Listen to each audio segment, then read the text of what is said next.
as we welcome Tom Cotton, Republican Senator from Arkansas, into Focus today, member of the Armed Services and Intelligence Committees.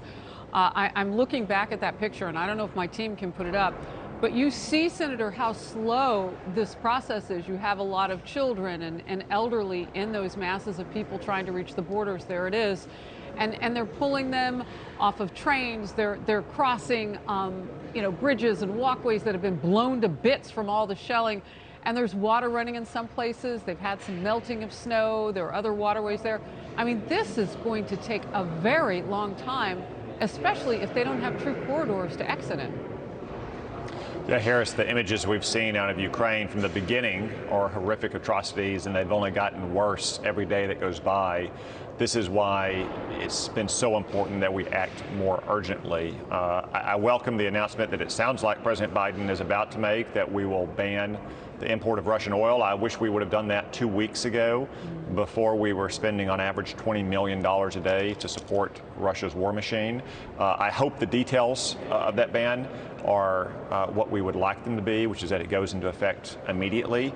And I hope that the president is able to bring our European partners along with us. They obviously export a lot more oil and gas from Russia, and they provide even that much more money. But the consistent theme we've seen from the president is that it's been a day late and a dollar short. I mean, it was 5 days ago that Nancy Pelosi, of all people, called for banning this oil. Yes, and I want to get into what Democrats are saying this morning, but I also want to just step back, because the Wall Street op-ed that we featured yesterday, and others are writing about this too, that Russia can sell its oil elsewhere. Is this mostly symbolic, or if we stop buying their oil, does it really tell the rest of the world, our third largest supplier, we can live without you?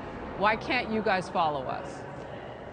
Well, it should send that signal, and we should be engaged in intensive diplomacy to ensure that our allies follow with us. It also sends a signal, importantly, to China for the long run, that we won't tolerate this kind of naked aggression, because we want to deter Xi Jinping and the Chinese Communist Party from going for the jugular in the future in Taiwan. It also raises a question, though, about the diplomacy that the Biden administration is apparently engaged in to replace that Russian oil. And this is almost a farce, Harris. Rather than trying to produce more oil and gas here at home, apparently President Biden is going hat in hand to the dictator in Venezuela, who our government doesn't even recognize as a legitimate head of state in Venezuela. Or we're willing to give away to the store to the Ayatollahs in Tehran, who still chant death to America, rather than simply producing more oil and gas here in America. Last week at the State of the Union, the president said he wanted to buy American. I agree. The only thing he's apparently unwilling to buy in America is American oil and gas, but that's what we should be doing. Well, what kind of stranglehold do some of those progressives inside the Democrat Party have on a president when he sits down with someone that our country doesn't even diplomatically recognize? I mean, to buy oil, we've gone from one to the other in terms of enemies, but this gives us a window into the world. So this is just coming into our newsroom. House Democrat Caucus Chair Hakeem Jeffries was just asked on camera, what if the ban on Russian oil doesn't work to stop Putin from slaughtering Ukrainians? Here's what he said. Democrats continue not supporting getting U.S. troops involved, and it's why the U.S. must continue arming Ukrainians to fight. And then he added he hopes the House reaches an agreement on the omnibus spending bill with Ukraine aid in it in the next day. What's your response to that?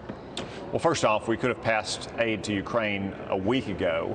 There was no reason to wait to include it in this massive spending bill that's coming up soon that we've been working on for months, and we should have passed it a week ago. And if we can't get that big bill passed this week, we should pass it as its own bill. Second, the Biden administration, the Democrats, should stop telling Vladimir Putin what we're not going to do. This goes back to the early days whenever the president first said that we'd under no condition send troops to Ukraine. Well, even if that's our policy, Harris, we shouldn't be telling Vladimir Putin what we won't do and then continually reminding him what we won't do. It projects weakness and indecision, and it allows him to continue to escalate in Ukraine. Again, we could have avoided this war from the beginning if we had been firmer with Vladimir Putin, starting when this buildup occurred in late September and early October, before it became known to the wider world in late November, early December. I want to get to the sanctions now. President Biden, our allies overseas, continuing to try to punish Russia with sanctions. However, the Kremlin critic Bill Browder says so far we're only scratching the surface. Here's a bit of that. Let's watch together. We've just begun the sanctions program, and there's a lot more we can do. We should starve Vladimir Putin of money in every possible way we can. The New York Post editorial board writes this about Putin. If he can't get that surrender, he'll just keep on slaughtering as many Ukrainians as he can, despite his fevered claim that they're all actually Russians. Senator Cotton, your reaction? Well, if all those Ukrainians are Russians, I guess I'd say that Vladimir Putin has a Russian uprising on his hand, because it looks to me like every single Ukrainian is fighting for their nation and for their people. And frankly, you got a lot of Russians in Russia itself who are rising up against Vladimir Putin's war of aggression. Bill Browder is right. We can do a lot more in sanctions. The sanctions against Russia's central bank can be strengthened, and in particular, we can remove all Russian banks from the international payment system. We've removed a lot of them, but Vladimir Putin owns all of them at one level or another in Russia. So we can take stronger measures than we have. Again, as I said earlier, President Biden has usually been a day late and a dollar short on these measures. Even when he gets to the right place, it's a little bit later than it should have been, and it's not as sweeping as it should be. I hope that's not the case on this ban on imported Russian oil that we'll hear in a few minutes. You know, Senator, when I hear you say that, and we're watching the scene now inside the Roosevelt room as they kind of pull the microphones into place, the media getting set now, the president expected to speak at any moment. You know, when I hear you talking about those sanctions, everything takes time. I mean, at the very beginning of this, 2 weeks ago, the president said, oh, let's see how it goes a month from now with what we've put into place. Now he's talking about pulling us out of, you know, securing Russian oil every day to tens of millions of dollars that are paying for the war for Putin coming out of our pocketbooks. I don't know what comes next, but none of it is immediate enough right now to save lives, because they're falling away before our very eyes. Yeah, Harris, this is why I was calling for the administration to start increasing weapon shipments to Ukraine last year, start sending them more advanced weapons like anti-aircraft missiles. The answer we got was we didn't want to send more advanced weapons to Ukraine because that might provoke Vladimir Putin to invade Ukraine. He's already provoked. How foolish does that sound now? Now what we're doing is on a crash basis, on an emergency rushed basis, trying to get every weapon we can into Ukraine when minutes count, and we're still in too many cases dragging our feet as a government. Well, and what good does it do to try to guess what he's going to do without just doing what we know we need to do? I mean, he's a madman. He's going to do what madmen do. I don't think you can stop him with this. Well, so what works? Yeah. You've been in the Harris, field. You served. What works?